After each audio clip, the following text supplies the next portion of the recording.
Here is everything we need to make a cute iced enamels charm. Here are our silhouettes. This one is an adorable butterfly. Our enameling iced enamels powders and our enameling medium, and then a little bit of iced resin that I've already gone ahead and mixed up. The first thing you need to do is you want to take our enameling medium and you want to put it on your blanks.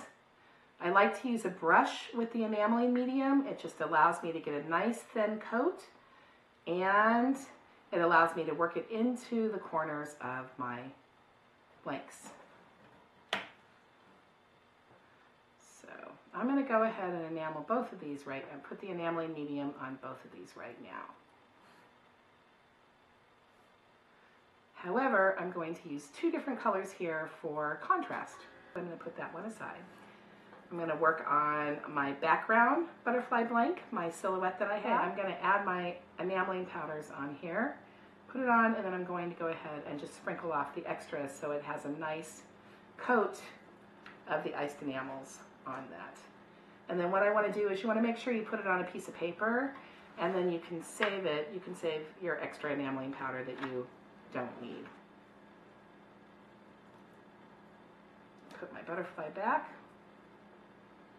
Be careful when you touch the edges because that's when your powders are going to come off. Some enameling, the extra powder that is not directly adhered to the cold enameling medium, is going to go ahead and fly. It's perfectly fine. I want to go ahead and I'm going to heat the metal silhouette of the butterfly with the iced enamels on it, and I'm going to go ahead from the side.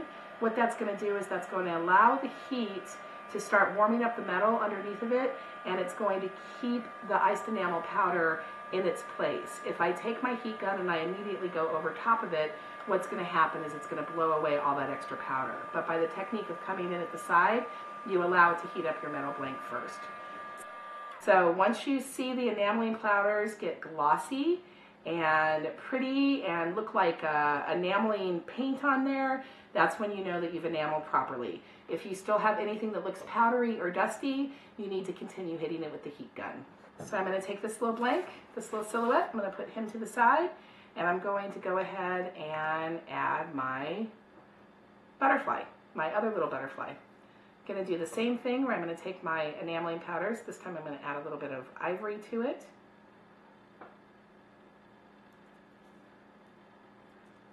Add it to my butterfly. Shake off the extra.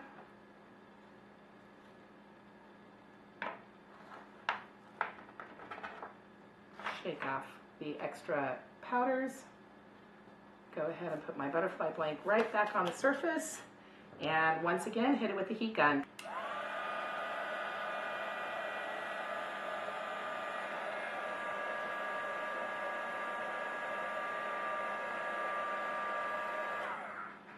There we go. It is beautiful. Now on the corners, and there's some area right there where I didn't get it all the first time, or when I touched it and some of the enameling powder came off, I can go ahead and fix that. The great thing about iced enamels is because they are developed to adhere to metal specifically, you can go back and you can put enameling on in layers. Now make sure that you let your metal cool just a touch, and make sure before you start adding layers again and put your enameling powder, because if you hit this with your brush and it's still hot, you can actually pick up your enameling powder. So what you want to do is you just want to go ahead and let it be cooled off. I'm going to go back and I'm just going to fix that one little corner.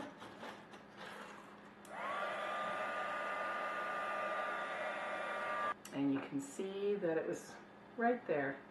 It's a little chunky. Sometimes that will happen. That got a little bubble in it. So what you can do right there is just go ahead and work with it again. Okay, the powders will remelt. You need to let it dry and let it cool off just a little bit because it can get quite warm. The next thing you're going to do is add your iced resin to it.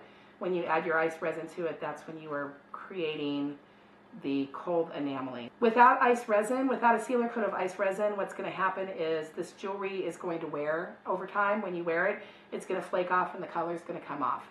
It is the actual adding the sealer coat of iced resin to the jewelry that causes the cold enameling process to work. So I'm going to take my ice resin and a paintbrush.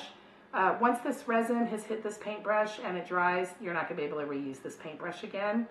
So just know that. When you're iced enamel with your enameling powder paintbrush, you can go ahead and wash that one off and use that multiple times. So go ahead and put a thin layer of ice resin onto the back of the blank, and then lay the top of your blank on top of there. Ice resin is a great bonding agent. It's basically a glue when you lay these pieces together. So if you lay them like that and you put one on top of the other, then what's going to happen is they're going to dry and bond together stronger than glue, and will be a forever bond. It'll be crystal clear. The jewelry will stay beautiful and colorful. It can be a little tricky when you're adding the enamels onto there, but just have them line up perfectly. Great. Now what you can do is you can take your extra resin and you can just drip it into that if you want to create a bit of a well in order to build up like a bezel. This is something that I do as a technique, not something that you have to do. Really, again, in order to make it cold enameling and iced enamels, all you need is a thin sealer coat of ice resin. There, now you've created an adorable little charm, a little top and bottom charm that you have. At this moment, you can put it aside, let it dry for 6 to 12 hours. And then after that, you can punch a hole into it, you can drill a hole, you can add it to a pendant, a bracelet, a journal, anything mixed media jewelry. This adorable little enamel charm will be fabulous on. So there you have it, how to work with iced enamels and ice resin.